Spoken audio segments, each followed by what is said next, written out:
Bismillahirrahmanirrahim. Assalamualaikum warahmatullahi wabarakatuh. Sebelumnya perkenalkan nama saya Ciani Santika dengan NPM 1417221 asal Fakultas Ilmu Hukum, Program Keputusan Hukum Pidana.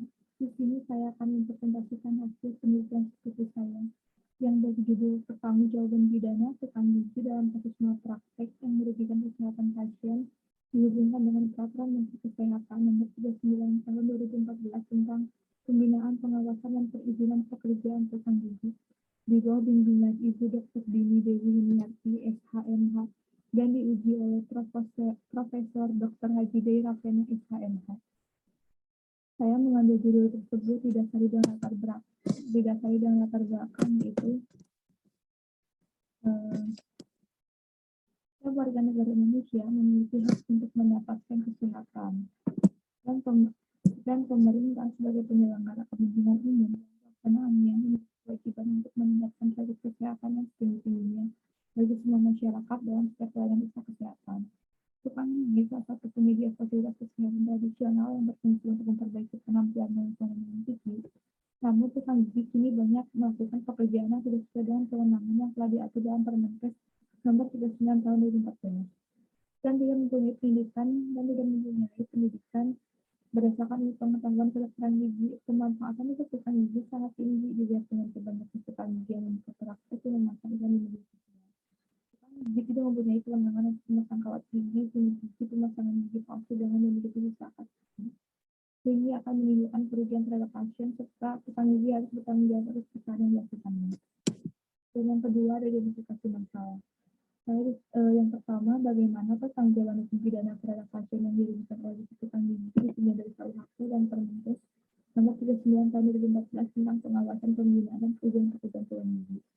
Dan yang kedua yaitu bagaimana sanksi yang dijatuhkan terhadap tukang gigi yang melakukan malpraktek yang tidak sesuai dengan Permenkes Nomor 39 Tahun 2014 tentang pengawasan dan pembinaan pekerjaan tukang gigi.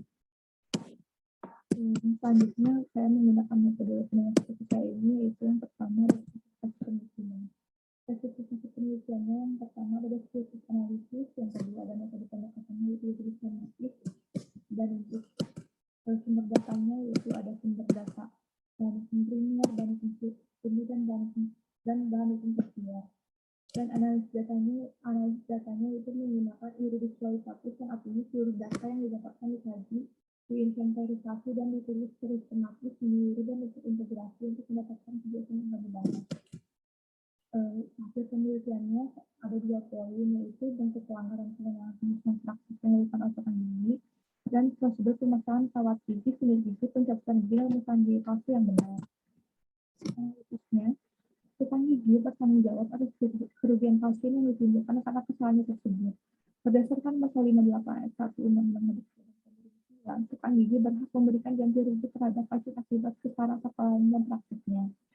Dan yang kedua, regulasi mengenai peraturan pekerjaan tukang gigi diatur dalam Permenkes Nomor 39 Tahun 2014. Dalam Permenkes tersebut tidak mengatur secara spesifikasi mengenai pelaksanaan pekerjaan tukang gigi, dan Permenkes tersebut tidak diimplementasikan oleh tukang gigi sebagai standar yang ditetapkan oleh pemerintah dalam menjalankan pekerjaannya. Sehingga pekerjaan tukang gigi tersebut dapat dikategorikan sebagai malpraktek yang menimbulkan kerugian pada pasien. Dan yang ketiga yaitu pengaturan hukum mengenai tukang gigi yang seolah-olah melanggar profesi milik seorang dokter gigi dapat dikenakan sanksi dalam pasal 73 ayat 2 Undang-Undang Praktek Kedokteran. Dan yang terakhir ada berdasarkan pasal 11 Permenkes Nomor 39 Tahun 2014, apabila tukang gigi melanggar ketentuan maka akan dikenakan sanksi administratif oleh pemerintah daerah, kabupaten atau kota berupa teguran tertulis, pencabutan izin sementara, dan pencabutan izin usaha.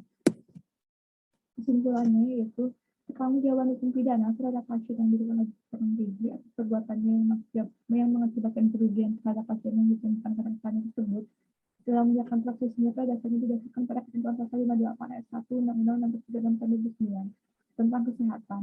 Tukang gigi dapat dimintai pertanggungjawaban secara hukum jika ada unsur kealpaan sesuai yang tercantum dalam pasal 360 ayat 1 KUHP dan pasal 30 ayat 2 KUHP.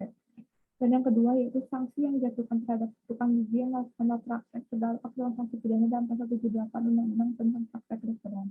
Dalam hal tukang gigi yang praktek yang sesuai dengan tugas dan fungsinya dan berdasarkan pasal 30 ayat 1 KUHP dan pasal 92 ayat KUHP, tukang gigi dapat dikategorikan kelalaian dengan sengaja karena prakteknya sehingga timbulnya unsur kealpaan. Pasien selaku konsumen sudah seharusnya diberikan perlindungan hukum, akan tetapi perlindungan terhadap pasien yang menggunakan jasa tukang gigi yang telah diatur dalam Undang-Undang Perlindungan Konsumen dan Undang-Undang Kesehatan belum diterapkan. Caranya menurut saya ada dua. Yang pertama, tukang gigi seharusnya bertanggung jawab atas kesalahan yang telah dilakukannya dengan mengganti kerugian baik materi maupun imaterial terhadap korban. Dapat dipertanggungjawabkan dalam bentuk memberikan biaya pengobatan dan perawatan gigi pasien sampai sembuh. Dan yang kedua, aturan mengenai pekerjaan tukang gigi yaitu Permenkes Nomor 39 Tahun 2014 tentang pembinaan pengawasan pekerjaan tukang gigi perlu mengatur secara jelas dan sanksi ancaman pidana kepada tukang gigi atas tujuannya daripada pelaksanaan perlindungan terhadap pasien berjalan dengan baik dan pemerintah pusat dapat melakukan koordinasi yang baik dengan dinas kesehatan kota Bandung agar dapat memberikan sarana dan prasarana yang tepat untuk melakukan pengawasan pembinaan kepada tukang gigi. Dan juga perlu juga dilakukan suatu upaya sosialisasi mengenai hak pasien selaku konsumen jasa kesehatan, memberikan pemahaman kepada masyarakat dampak dari pemasangan kawat gigi, penirip gigi, pemasangan gigi palsu, permanen kepada orang yang bukan ahlinya. Dan masyarakat seharusnya lebih teliti dan mencari referensi ketika pemasangan kawat gigi dan penirip gigi.